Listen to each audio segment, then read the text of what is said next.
आज आम प्रस्तुत करवा कखारु डंक सहित मिक्स भेज तरकारी। आम एथि सब परिवा काटी प्रथम रखीदे। प्रथम मु कड़ई रे तेल देकी अदा छेचा पकईली तापरे जीरा पकई जीरा फुटण देदेली। यहाँ भल कि फुटीगला तादर गोटे तेजपत्र पकई ये सब फुटीगला भल कि फुटीगला फुटणटा फुटीगला आम जो काटिकी सब परिवा रखीचे आलू बाइगण कखारु कंचा कदली देसी आलू सारू आमर कखारु डंक किछि कखारु पत्र ए सबको आम भल कि धोईकी कड़ई रे पकेबा। ये समय गैस चुली रो फ्लेमटा हाई फ्लेम रे रखिबा। ये सब परिवा पकई चलवा।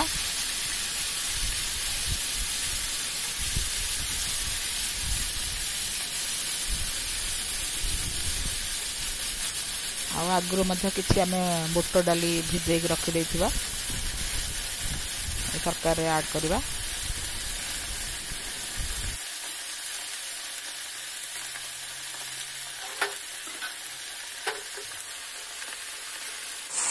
इसमें कखारु पत्र मिसई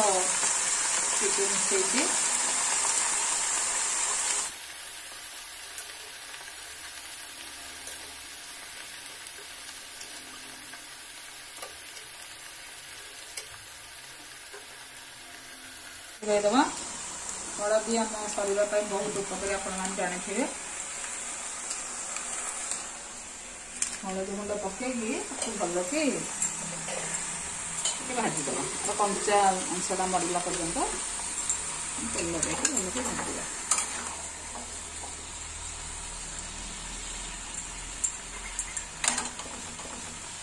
परिवा टे दबीज परिवाटा टे छोट हो जाए दबीगला पर किसी असुविधा हम परिवा को हाई फ्लेम रे भाजवा। संतुली दबा टे कंचा अंश परिवार कंचा अंश मरीगला पर्यंत ये आम कर चलता। ये आम बतुरई रखी बुट डाली पकईदबा। ये परिवा सहित कि सीझीज बुट डालीटा गरम पानी रे बतुरई रखी थे ठंडा पानी रे पानी बतुरई रखी बुट डाली पकईदबा।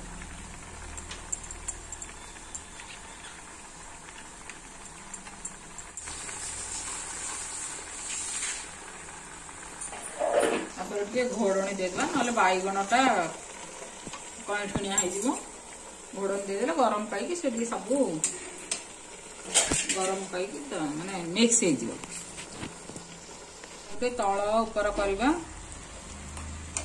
उपर परिवा तल को तल परिवा ऊपर को ये भाव परिवा को एमती भाजवा। प्राय तो परिवा भाजी हो आसला तल उपर एमती कर चुटकी घाटुथे। आपण स्वाद अनुसार केते लंका खाऊँ राग केते खाऊँ से अनुसार पकड़ा। करी पाउडर पड़ा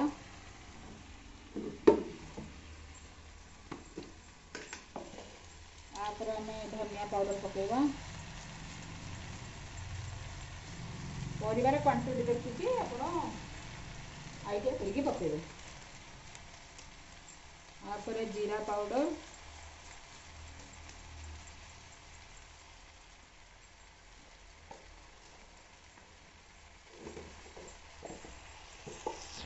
यही समय आम स्वाद अनुसार लुण देवा।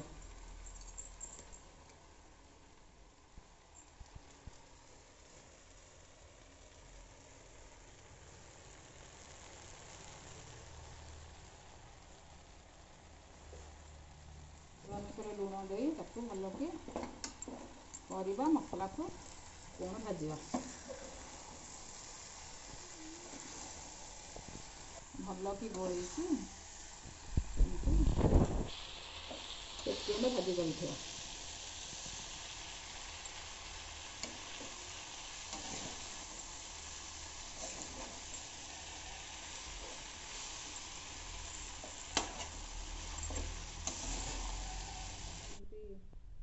ପରିବା ସାଙ୍ଗରେ ଯେମିତି ମସଲାଟା ଭଲ ଭାବେ ଭିଜିବ ସେଇଭଳିଆ ଆମେ ଟିକେ ଟିକେ ମଝିରେ ମଝିରେ ଘୋଡ଼େଇ ଘୋଡ଼େଇ ଦେଉଥିବା। ଦେଖନ୍ତୁ ପରିବା ମସଲା ସବୁ ପ୍ରାୟ ଭାଜି ହେଇ ଆସିଲାଣି। ଆଉ ଟିକେ ଆମେ ତାକୁ ତଳ ଉପର କରିଦେବା। এই ସମୟରେ ଜାଳ ଟିକେ ହାଇ କରିବା।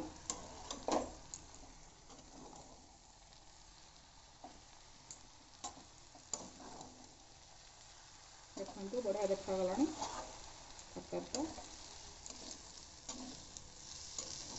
ପ୍ରାୟତଃ ଭାଜି ଆଉ ଟିକେ ଏପଟ ସେପଟ କରିଦେବା।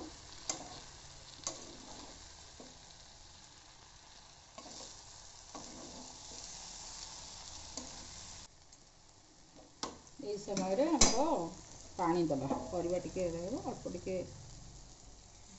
ଗ୍ରେଭି ରହିଲା ଭଳିଆ ସ୍ଲାଇଟ୍।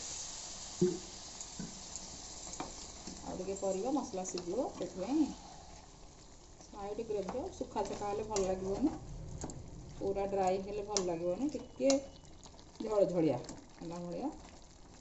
ପ୍ରାୟତଃ ପରିବା ସିଝି ଆସିଛି।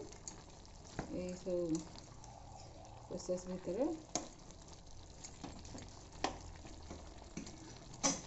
ଟିକେ ଦେଇଦେବା ପାଣି ଦେବା।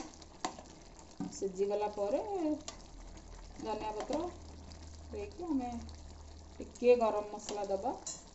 ମୋ ପାଖରେ ଧନିଆ ପତ୍ର ନାହିଁ ତେଣୁ ପକାଇ ପାରୁନି, ଏମିତିରେ ବି ଟେଷ୍ଟ ଲାଗିବ। ଘୋଡ଼େଇ ଦେବା। ଆମେ ଆଉ ଟିକେ ତାର ଘୋଡ଼ଣୀ ପକାଇ ଦେଇକି ଜାଳକୁ ଲୋ ମିଡ଼ିୟମରେ ରଖିଦେବା। ଏଥର ଆମର ପ୍ରସ୍ତୁତ ହେଇଯିବ କଖାରୁ ଡଙ୍କ ପକା ମିକ୍ସ ଭେଜ୍ ତରକାରୀ।